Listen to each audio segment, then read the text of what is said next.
Special Forces Captain Reynolds glared at combat medic Sarah Mitchell. "You're just a medic. You patch wounds, you don't make tactical decisions." 2 years later, Reynolds' team lay critically wounded in enemy territory. Standard rescue was impossible. At Pentagon Command, all eyes turned to the medic they'd dismissed as their only hope. Fort Bragg, North Carolina, Special Forces training facility 2 years ago. "With all due respect, Captain Reynolds, this medical evacuation protocol could reduce battlefield mortality by 30%, Sarah Mitchell explained, standing at attention before her commanding officer. The laminated diagrams she'd prepared for her presentation lay scattered across Reynolds' desk, barely glanced at. Captain James Reynolds leaned back in his chair, making no attempt to hide his skepticism. At 40, with 3 combat tours and countless operations behind him, he considered himself the final authority on what worked in the field. "Mitchell, I appreciate your enthusiasm, but this isn't medical school. This is Special Forces." He pushed the diagrams back toward her. "These fancy procedures might work in a hospital, but in actual combat, we stick to protocols that have been battlefield proven." Sarah maintained her composure despite the dismissal. At 32, she was older than most medics in training, having left medical school in her final year after her brother died in combat due to inadequate field medical care. Her decision to enlist as a combat medic rather than finish her MD had baffled her professors, but Sarah was driven by a singular purpose: to revolutionize battlefield medicine. "Sir, I've incorporated actual combat scenarios. These protocols are specifically designed for—" "Mitchell," Reynolds interrupted, his patience visibly thinning. "You're a medic, a good one, I'll grant you that. But tactical decisions and protocol changes come from command, not from support personnel." The words, support personnel, stung. In the Special Forces hierarchy, despite the critical nature of their role, medics were often viewed as secondary to operators. "Your job is to keep my men alive using established procedures, period." Reynolds stood, signaling the end of the discussion. "And while your mountain rescue background is impressive, it doesn't qualify you to rewrite military medical protocols." Sarah collected her diagrams, her face a mask of military discipline that concealed her frustration. "Understood, sir." As she turned to leave, Reynolds added, "Remember your place, Mitchell. You're here to patch wounds and stabilize casualties until proper medical assets arrive. Leave the tactical thinking to those of us with combat experience." What Reynolds failed to acknowledge was that Sarah had more field experience than many of the operators, just not in military contexts. Before enlisting, she had spent 5 years as a mountain rescue specialist, saving lives in some of the most extreme conditions imaginable. Her combination of advanced medical training and survival skills was unique, but in Reynolds' traditional military mindset, non-military experience barely registered. As Sarah exited the office, Master Sergeant Rodriguez, the team's senior enlisted member, gave her a sympathetic look. "Don't take it personally, Mitchell. The captain's old school." "It's not personal, it's medical," Sarah replied quietly. "And outdated protocols cost lives." 5 years earlier, Rocky Mountain Rescue Team, Colorado. The helicopter hovered precariously as wind gusts threatened to push it into the cliff face. Below, a climber hung suspended and injured on a near-vertical rock wall, 3,000 feet above the valley floor. "This is as close as I can get you," the pilot shouted over the roar of the rotors. "Wind's too unpredictable," Sarah Mitchell nodded, securing her medical kit. 30 seconds on the rope is all I need." She rappelled from the helicopter with practiced precision, controlling her descent through swirling snow and gusting winds. The injured climber, a man with a severe compound fracture and signs of hypothermia, was losing consciousness rapidly. Reaching him, Sarah immediately secured herself to the cliff face and began assessment. The environment was hostile to standard medical procedures: sub-zero temperatures, limited equipment, unstable positioning, and a rapidly deteriorating patient. "Stay with me," she urged, administering pain medication while simultaneously preparing a temporary splint. "We're getting you out of here." The climber's blood oxygen levels were dropping dangerously. Standard protocol would call for immediate evacuation, but the worsening weather made helicopter retrieval impossible. Sarah made a rapid series of critical decisions, administering emergency treatment that deviated from textbook procedures but was adapted to the extreme conditions. Using mountaineering equipment in unconventional ways, she stabilized both the patient and their position on the cliff face. "Conventional medicine doesn't work here," she explained to the semi-conscious climber as she rigged an improvised pulley system. "So we adapt." When the rescue was successfully completed hours later, the emergency room doctor who received the patient was astonished. He should be dead, given the injuries and exposure time. Whatever you did up there saved his life. Sarah had simply nodded. Standard procedures are written for standard conditions. We didn't have those. This philosophy, adapting medical science to extreme environments, had defined Sarah's 5 years with mountain rescue. She had saved dozens of lives precisely because she understood that medical innovation in the field required both scientific knowledge and tactical creativity. It was this same philosophy she had brought to Special Forces training, only to find that military rigidity often valued established protocol over innovation, regardless of effectiveness. Over the next 6 months, Sarah Mitchell distinguished herself despite the constraints placed on her role. During training exercises, her casualty survival rates exceeded those of any medic in the program's history. She consistently outperformed expectations in both medical scenarios and combat skills. "Mitchell processes battlefield medical decisions faster than anyone I've seen," acknowledged Master Sergeant Rodriguez during an evaluation session. "She's also scoring in the top percentile on marksmanship and tactical assessments." Captain Reynolds reviewed her file with a frown. "She's competent, I'll give her that. But I'm concerned about her tendency to question established protocols." "With respect, sir," Rodriguez replied carefully, "her modifications to the standard field trauma procedures saved 8 lives in the last exercise. The scenarios were designed to be unwinnable." Reynolds tapped his pen against the file. "There's a chain of command, Rodriguez. We can't have medics freelancing in the field, no matter how talented they think they are." "Of course, sir," Rodriguez agreed, though his expression suggested otherwise. When the final team assignments were announced, Sarah was assigned to Captain Reynolds' operational detachment, an elite unit tasked with high-risk missions in politically sensitive regions.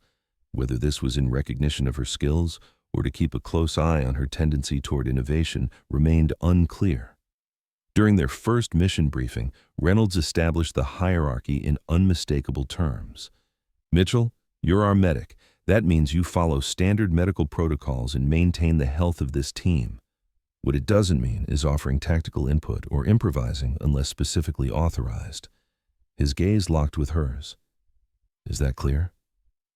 "Crystal clear, sir," Sarah replied, her expression neutral despite the public diminishment. Over the next year, the team completed 6 successful operations across 3 continents. Sarah performed her assigned role flawlessly, saving the lives of 2 team members during an ambush in West Africa and successfully treating a local child during a humanitarian component of their mission in Southeast Asia. Yet despite her proven capabilities, Reynolds maintained his rigid view of her role. "You're a good medic, Mitchell," he told her after a particularly challenging extraction. "One of the best I've seen. Just remember that's your lane." Sarah had nodded, hiding her frustration.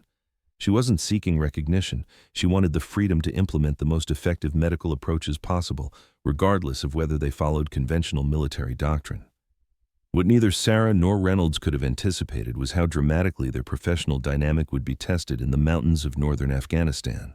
Hindu Kush Mountains, Afghanistan, present day. The mission had gone catastrophically wrong. What was supposed to be a straightforward intelligence-gathering operation had turned into an ambush when their team encountered a far larger enemy force than intelligence had indicated. Captain Reynolds had made the call to retreat to higher ground, seeking a defensible position while calling for extraction. Then the storm hit, a sudden mountain blizzard that reduced visibility to near zero and made helicopter extraction impossible. In the confusion of the whiteout conditions, they walked into a second ambush. "Contact right! Contact right!" The warning came seconds before the hillside erupted in gunfire. The team's pointman went down immediately. The communications specialist took a round to the shoulder. Reynolds himself was hit as he directed the team toward cover, a bullet tearing through his thigh, missing the femoral artery by millimeters. "Mitchell, Henderson's hit bad," Rodriguez called out as the team established a defensive perimeter behind a cluster of boulders. Sarah was already moving, staying low as she made her way to the fallen point man. The assessment took seconds, hemorrhaging from multiple gunshot wounds, decreasing blood pressure, compromised airway. Standard protocol for such injuries called for immediate evacuation, but with the team pinned down, extraction impossible, and a blizzard intensifying, standard protocols were useless. "Captain's hit too," came another call. Sarah stabilized Henderson with battlefield procedures she had developed herself, modifications to standard techniques that accounted for extended evacuation times and extreme weather conditions. Then she moved to Reynolds, who was attempting to coordinate their defense despite his injury. "How bad is Henderson?" Reynolds asked through gritted teeth as Sarah cut away the fabric around his wound. "Critical but stabilized for now," she replied, administering pain medication and beginning treatment. "He needs evacuation within 12 hours or his chances drop significantly." Reynolds winced as she applied a specialized pressure dressing. "Comms are down. Storm's getting worse. Extraction's not happening anytime soon." Sarah completed the treatment efficiently, her mind already calculating scenarios. Their situation was dire. 4 of the 8-man team wounded to varying degrees, enemy forces controlling the obvious evacuation routes, weather preventing air support, and no communication with headquarters. "We need to move to a more defensible position before they flank us," Sarah advised, scanning the terrain. Reynolds gave her a sharp look despite his pain. "Stick to medicine, Mitchell. Rodriguez and I will handle tactics."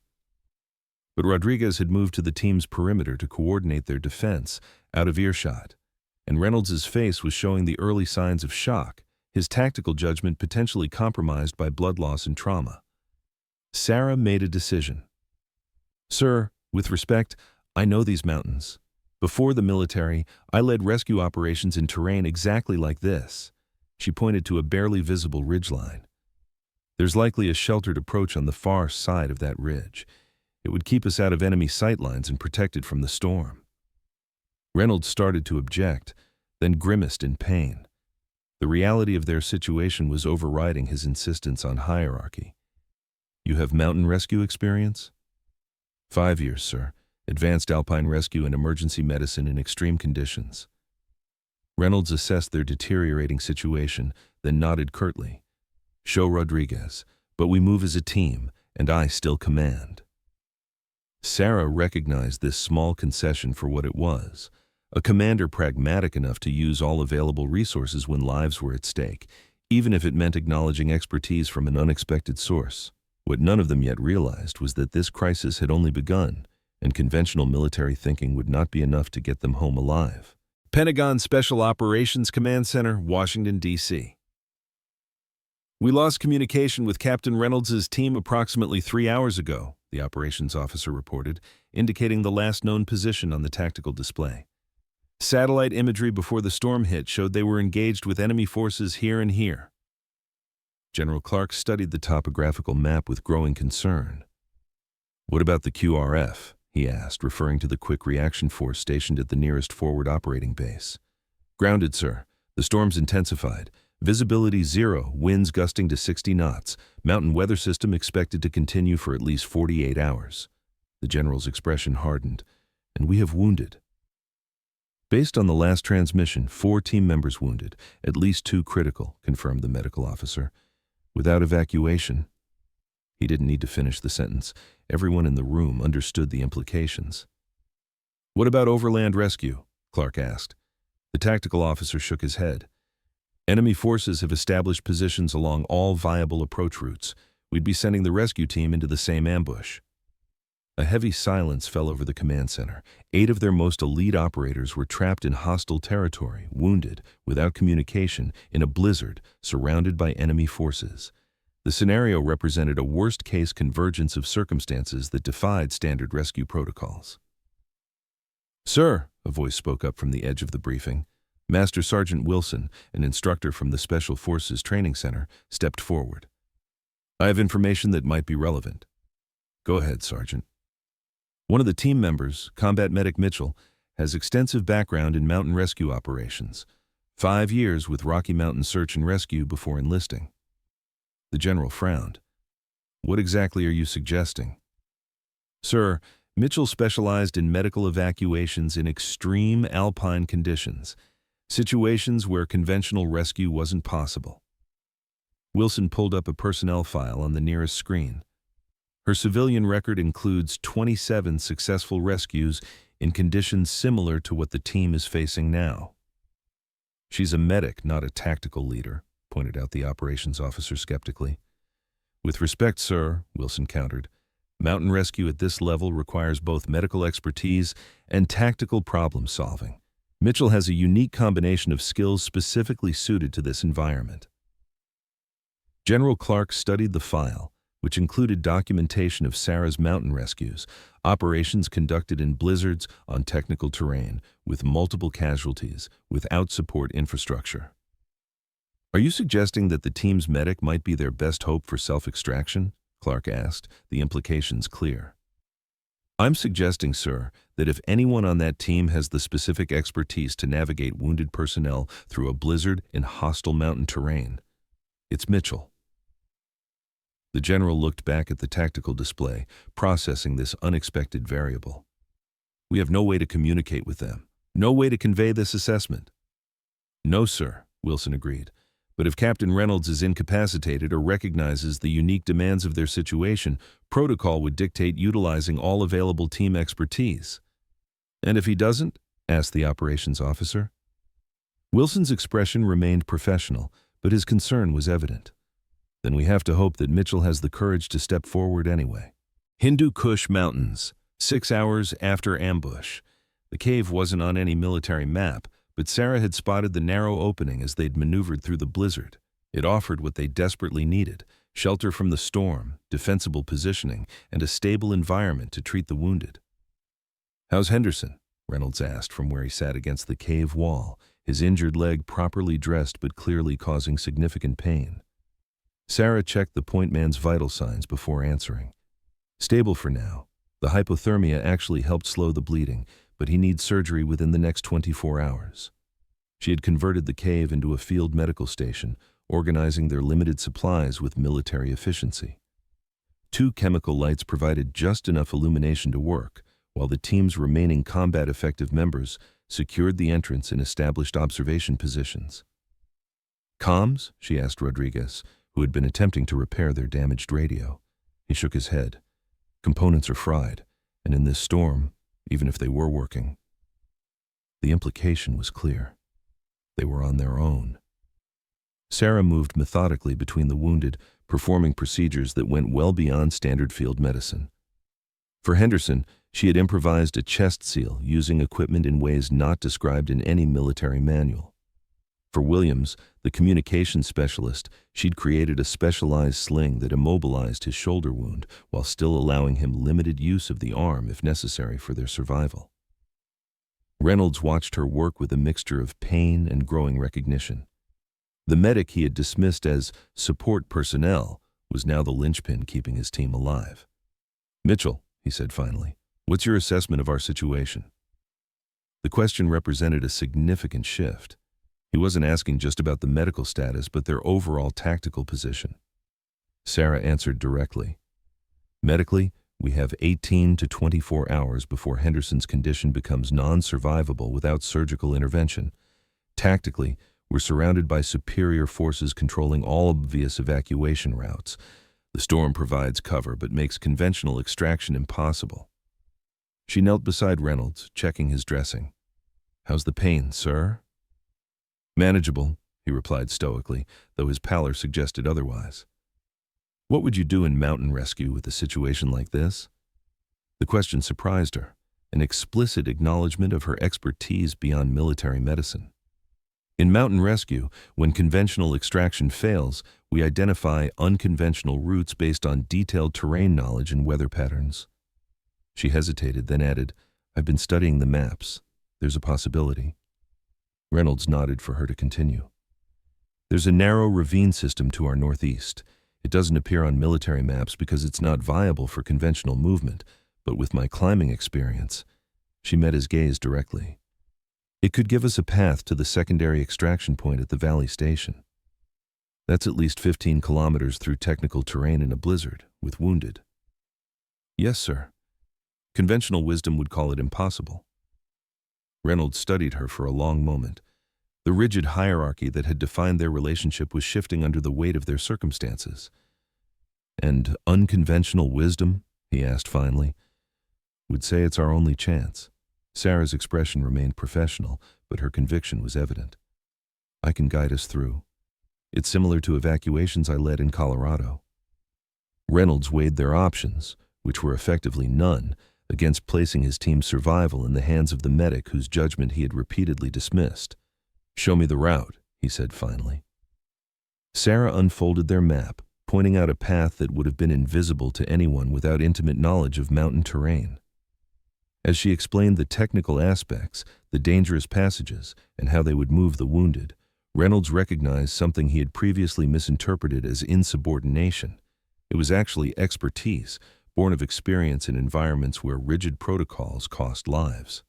"We move in 2 hours," Reynolds decided. "You'll take point, Mitchell. Rodriguez will coordinate our defensive positions." It wasn't quite an apology for years of dismissal, but in acknowledging her capabilities when it mattered most, Reynolds had taken the first step toward a fundamental reassessment. The blizzard transformed the mountain into a white void, visibility reduced to mere meters. For conventional military operations, such conditions would halt all movement. For Sarah, they provided both cover and familiar challenges. "Secure the line to your harness, not your belt," she instructed as they prepared to navigate a treacherous ravine. "If you slip, a belt attachment will invert you. The harness keeps you upright." She had transformed their limited equipment into a mountain rescue system, constructing improvised sleds for the most critically wounded, rigging safety lines for the dangerous passages, and establishing a communication system using rope signals when the howling wind made voice commands impossible, Reynolds observed from his position in the formation, moving despite his injury. The medic he had relegated to support personnel was demonstrating mastery of the environment that surpassed anything in military training. More impressively, she was doing it while continuously monitoring the wounded and adjusting their medical care to account for the movement and cold. 6 hours into their extraction, they encountered their first tactical challenge, an enemy patrol searching the ridgelines. In the swirling snow, the patrol had not yet spotted them, but their path would soon intersect. "Hold position," Sarah signaled, assessing the situation. Their team was in no condition for a firefight, but deviating from their route risked exposure to avalanche conditions. She studied the terrain, then pointed to a rock formation. "There's a crevice system behind those outcroppings, not visible unless you know alpine features." Rodriguez looked skeptical. "You're sure it goes through?" "Water and ice always find a path," she replied with the confidence of someone who had staked her life on such assessments before. "And where they go, we can follow." The detour proved precisely as she had predicted, a narrow passage through the mountain that bypassed the enemy position entirely. As they emerged on the other side, still undetected, Reynolds exchanged a look with Rodriguez that acknowledged what both were thinking. Mitchell's unconventional wisdom had just saved them from a confrontation they couldn't have won. As night fell, the temperature plummeted dangerously. Sarah called a halt in a protected hollow, establishing a minimal camp that balanced the need for rest against the critical timeline for the wounded. "Henderson's hanging on," she reported to Reynolds after checking vitals. "But we need to reach the extraction point within 12 hours. Reynolds nodded, his face drawn with pain and exhaustion. "You think we'll make it?" The question wasn't just about distance, but about survival odds, something commanders rarely ask subordinates directly. The shift in their dynamic was becoming more pronounced with each hour of crisis. "Yes, sir, I do." Sarah's confidence wasn't bravado but calculated assessment. "The storm's actually working in our favor. Enemy forces are expecting us to use conventional routes or wait for extraction. They're not looking for a team moving through terrain considered impassable." Reynolds studied her for a moment. "You know, Mitchell, in 5 combat tours, I've never seen anyone navigate conditions like this. Where exactly did you learn these skills?" "The hard way, sir," she replied simply. "In mountain rescue, when standard protocols fail, you innovate or people die.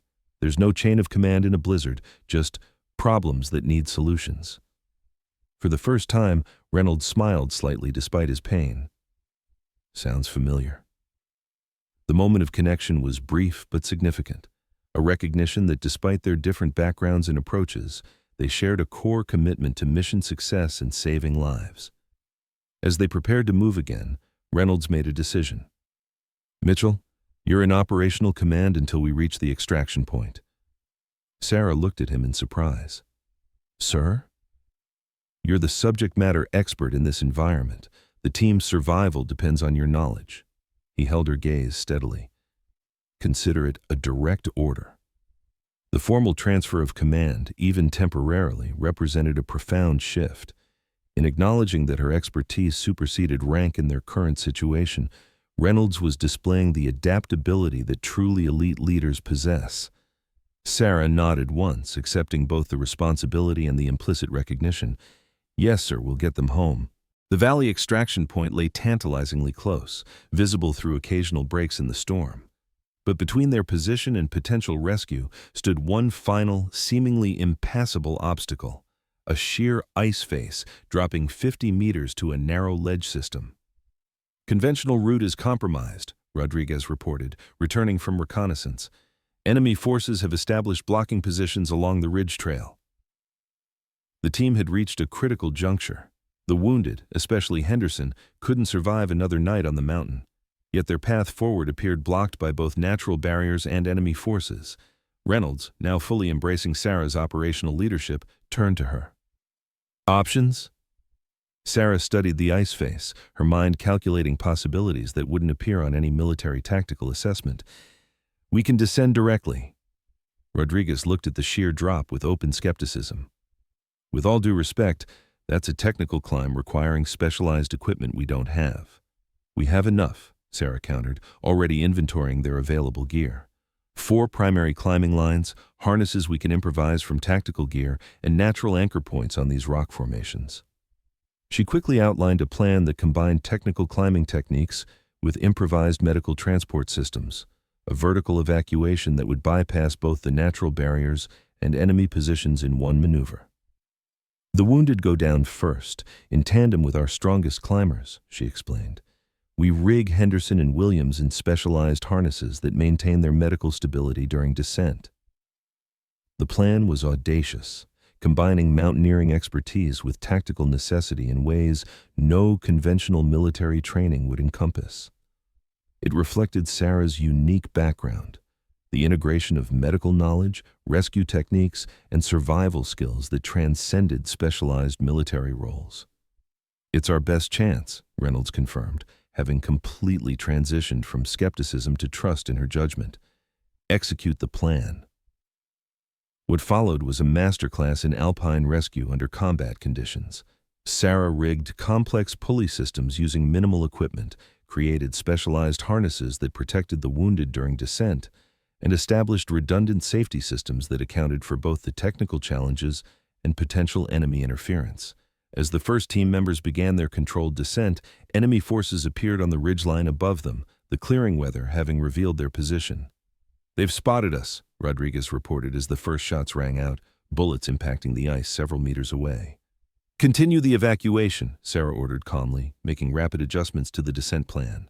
"Reynolds, can your team provide covering fire?" The captain, despite his injury, positioned himself to coordinate defensive fire. "We'll keep them occupied." Sarah completed the rigging for Henderson's evacuation, the most medically challenging due to his critical condition. As she prepared to guide his descent personally, Reynolds caught her arm. "Mitchell," he said with unexpected intensity, "what you've done these past 36 hours, I was wrong about you, about what makes an operator." Sarah met his gaze briefly. "Thank you, sir, but maybe save the performance review until we're all safely down." A ghost of a smile crossed Reynolds' face at her response. "Copy that." The evacuation proceeded with mechanical precision despite incoming fire. Sarah descended with Henderson, monitoring his vital signs while simultaneously managing the technical aspects of the climb. One by one, team members reached the ledge system below, moving beyond effective enemy fire range. Reynolds came down last, covering their retreat until the final moment. As he joined them on the ledge, Sarah was already organizing their movement toward the valley extraction point, where satellite communications could be established. "Valley Station is 3 kilometers east," she informed the team. "Minimal elevation changes, but we'll need to maintain security. Enemy forces will likely pursue once they find a route down." Reynolds, now functioning as her second-in-command in a complete reversal of their usual dynamic, nodded in agreement. Rodriguez, establish rear security. Mitchell, continue leading our movement to the extraction point. The final phase of their journey reflected their transformed relationship, mutual respect born of crisis, where hierarchy had given way to recognition of expertise regardless of source. Landstuhl, Regional Medical Center, Germany, 1 week later. The military hospital ward housed the entire team, now safely evacuated and receiving comprehensive medical care. Henderson, against all odds, had survived both his injuries and the extraordinary evacuation, largely due to Sarah's specialized medical interventions during their ordeal. Sarah moved between beds, checking on her teammates with the same focused attention she had shown on the mountain, though now in clean medical scrubs rather than battle-worn combat gear. Her unofficial rounds complete, she stopped at Reynolds's bed. "How's the leg, Captain?" she asked, reviewing his chart. "Surgeons say I'll make a full recovery," Reynolds replied. "Apparently your field treatment was textbook perfect according to the trauma team, though they were particularly interested in several modifications you made to standard protocols." Sarah smiled slightly. "Sometimes textbooks need updating." Reynolds nodded, his expression serious. "Mitchell, about what happened up there." "Sir, you made the right call transferring operational command," Sarah interrupted, assuming he was concerned about the protocol breach. "The situation required specialized knowledge." "That's not what I was going to say." Reynolds's tone stopped her. "I was wrong, Mitchell, not just about the tactical situation, but about you, about what you bring to this team." Before Sarah could respond, the ward door opened to admit General Clark and Master Sergeant Wilson. The room immediately tensed with the presence of such senior leadership. "At ease," Clark said, though the formality was somewhat redundant in a room full of injured operators. He approached Sarah directly. "Sergeant Mitchell, I've reviewed the after-action reports from every member of this team. They make for extraordinary reading." Sarah maintained her professional composure. "We all did our jobs, sir." "No, Sergeant," Clark corrected firmly. "According to these reports, you did significantly more than your designated role. You implemented advanced medical procedures that saved lives under extreme conditions. You navigated terrain considered impassable during a blizzard. And you successfully evaded enemy forces through unconventional route selection that no standard military training would have provided." The general looked around at the team members, all watching intently. "In 30 years of special operations, I've rarely seen a more effective demonstration of adaptability and specialized expertise, the kind of expertise that defines what Special Forces is supposed to be." He turned back to Sarah. "Captain Reynolds has submitted a formal recommendation co-signed by every member of this team." Reynolds sat up straighter in his bed, wincing slightly at the movement. "Mitchell, your background in mountain rescue combined with your medical training created a unique skill set that saved this entire team. Skills that should be formally recognized and integrated into our operational capabilities." From his pocket, Reynolds withdrew a small but significant item, a Special Forces tab, the embroidered insignia that designated full operational status rather than support personnel. "This is unofficial until the paperwork clears," he acknowledged, "but there's not a man in this room who doesn't believe you've earned it." Sarah stared at the tab, momentarily speechless. Despite completing all required training, medics were typically classified as support personnel rather than operators, a distinction that had repeatedly limited her role. "There's more," General Clark added. "Based on your performance and the clear operational value of your specialized background, we're establishing a new Mountain Operations Medical Specialist program. The program will integrate advanced alpine rescue techniques with tactical medicine, and you're being offered command of the training unit." The offer represented a fundamental shift, not just recognition of Sarah's individual capabilities, but institutional acknowledgement that specialized expertise from unconventional backgrounds enhanced military effectiveness. The unit would develop protocols specifically for high-altitude operations with casualties, Clark continued. Protocols that currently don't exist in our playbook but clearly should, given what you demonstrated in Afghanistan. Sarah looked around at her teammates, men who had watched her transition from just a medic to the reason they were all still alive. Rodriguez gave her a thumbs up from his bed. Henderson, still recovering from multiple surgeries, managed a weak but sincere nod. "Thank you, sir," she said finally, accepting the tab from Reynolds. "I'd be honored to establish the program." As the general departed, Reynolds caught Sarah's attention once more. "You know what this means, right, Mitchell? You'll be writing those protocols you tried to show me 2 years ago." Sarah allowed herself a small smile. "I might need to update them a bit based on recent field testing, sir." "I have no doubt," Reynolds replied with newfound respect, "and I'll be the first to implement them when I get back to active duty." The recognition wasn't just about a tab or a new command. It represented something more fundamental: acknowledgement that excellence transcends traditional categories, that expertise should be valued regardless of source, and that sometimes the person you dismiss as just a medic might be the one who saves not only your life, but transforms how an entire organization approaches its mission.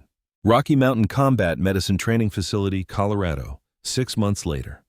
"The standard protocol assumes immediate evacuation," Sarah explained to the group of combat medics gathered on the training slope. "But what we're teaching here is sustained care under extreme conditions when evacuation isn't an option."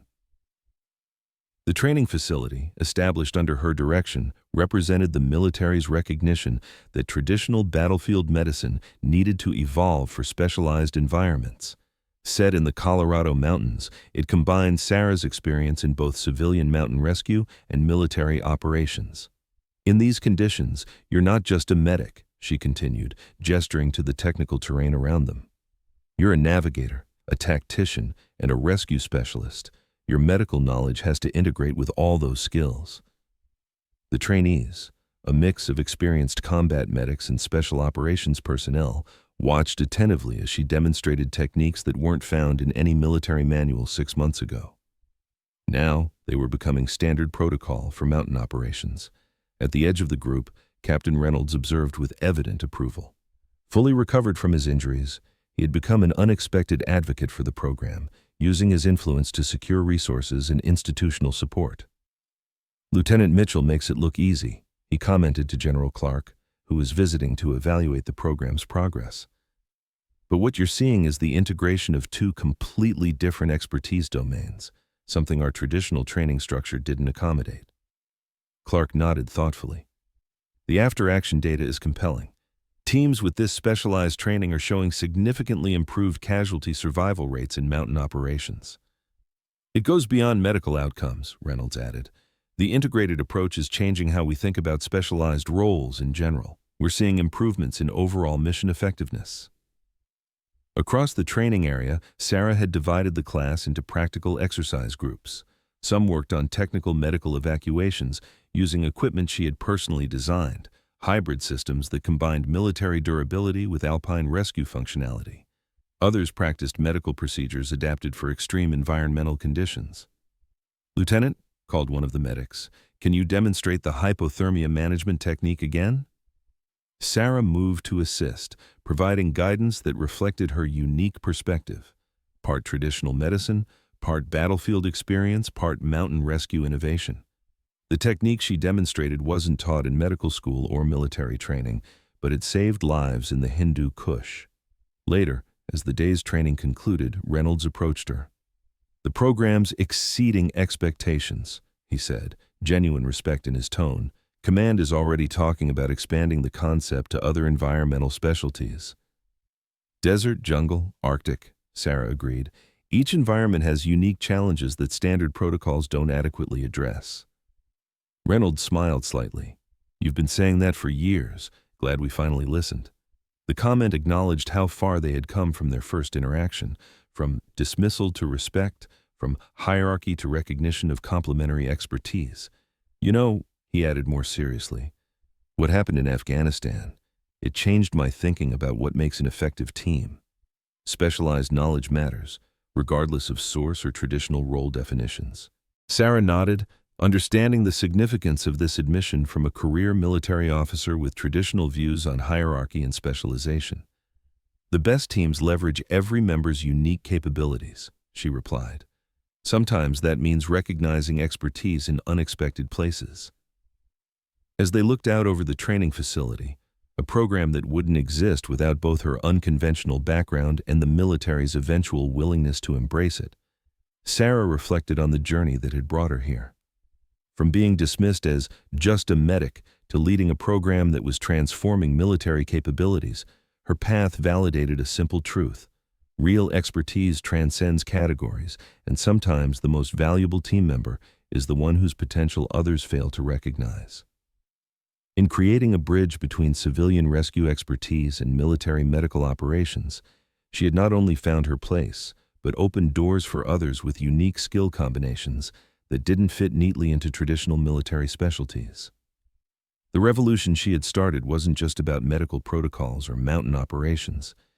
It was about recognizing that innovation often comes from the margins, from those whose perspectives challenge conventional thinking, precisely because they bring different experiences to the table. And in a field where innovation directly translated to lives saved, that recognition meant everything. If this story of underestimated talent rising to meet impossible challenges inspired you, hit that subscribe button to join our epic life stories community. Have you ever had your specialized knowledge dismissed only to be proven essential later? Share your experiences in the comments below. We read every single one and would love to hear your story. Would you have had the courage to step up like Sarah when lives were at stake? Let us know your thoughts, and don't forget to turn on notifications by clicking the bell icon so you never miss our weekly uploads of powerful stories that explore courage, expertise, and triumph over skepticism.